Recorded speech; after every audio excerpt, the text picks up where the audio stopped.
Hey guys, it's Sarah. I'm back again, and today we are doing the HP Envy x360 notebook.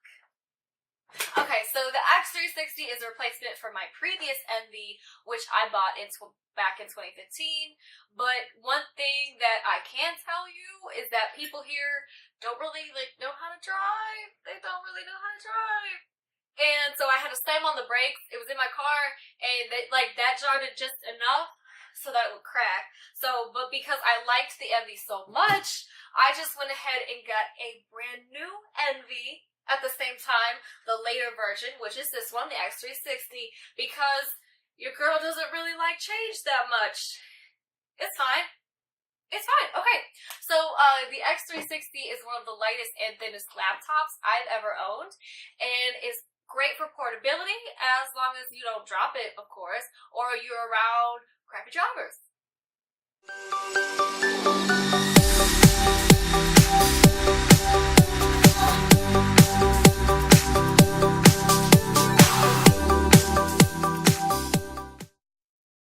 The Envy x360 comes with a charger, and well, that's kind of it. It doesn't come with anything special here, but it doesn't really need to. As far as the laptop is concerned, it's a fairly small footprint.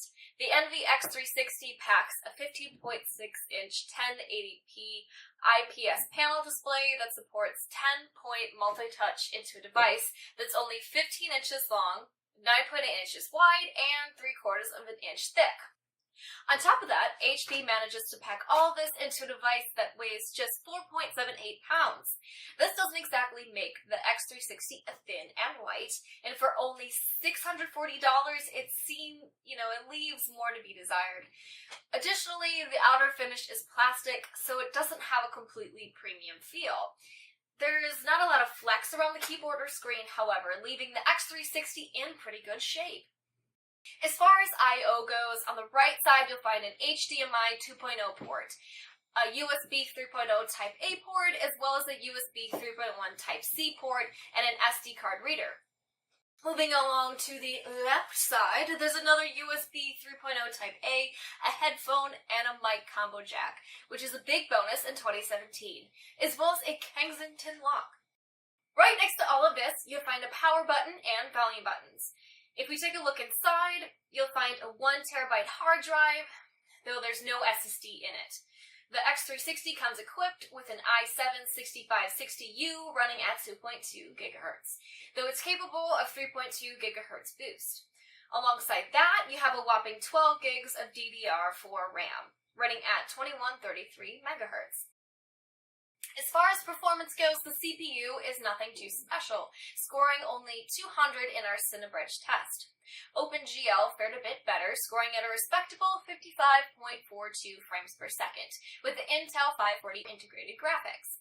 When we brought out the good old fuzzy donut of death, however, the x360 was only able to hit an average of 13 frames per second at 1080p with no anti-aliasing. Okay, so the x360 is definitely not a gaming laptop, but that's okay because I'm not a gamer. That being said, for normal everyday use, it performs pretty well. Battery life is pretty impressive, allowing for over 12 hours of web browsing or document editing. Under a heavier load for watching videos, this still drops to a respectable 4 to 5 hours. It's pretty good. The webcam on the Envy x360 is pretty great. However, both photos and videos are only in 720p. But the video and audio are pretty decent, for calling with friends, or for Skyping, if you do that Skype for business thing, The keyboard here is nothing too special for a scissor switch, although it is worth noting that the HP is kind enough to include a numpad here, something that can no longer be taken for granted on a 15-inch laptop. The touchpad on an x360 is pretty good as well, but it falls short in some places. It's a click pad and it performs really well for the most part, but one thing to note is that it takes much force on the top of the pad than it does at the bottom clad if you actually want to click. So speakers aren't half bad either. The dual Bang & Olufsen speakers have very clear mid and highs, and it doesn't really feel like you're missing any part of the music. It is worth noting that bass is there, but it doesn't really have a bass-heavy sound signature. So, you know, if you like to do that dubstep thing, like, you might have some issues. It's apparent, but it's not something that you'll feel in your chest. Overall, while the sound signature isn't perfect and it doesn't seem at all close to reference, it fits the laptop well. Lastly, the display is a good thing to take note of. Instead of a traditional TN panel monitor, the Envy X360 has an IPS panel. This means that the viewing angles and color reproduction are excellent compared to most TN panels. The screen is a touchscreen as well and supports 10-point multi-touch, which is a nice bonus. Unfortunately, I can't give more information here because HP doesn't list anything detailed about the monitor.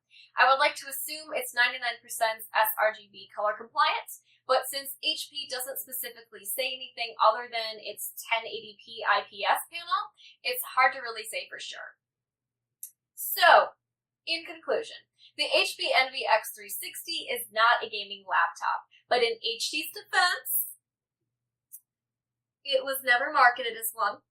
It's a great laptop for everyday use, and even if you do a lot of CPU-intensive work, like things like AutoCAD, like I do, I'm an inventor person, just saying, it performs great and has yet to disappoint me. Thanks you guys so much for watching. You know the drill. If you like this video, like it. If you don't, hit dislike. Please hit that subscribe button. If you've noticed, I'm wearing that t-shirt again. So if you'd like to purchase an A&T Tech Tips t-shirt, you can hit the link in the description box. Thank you guys so much for watching, and I'll catch you later.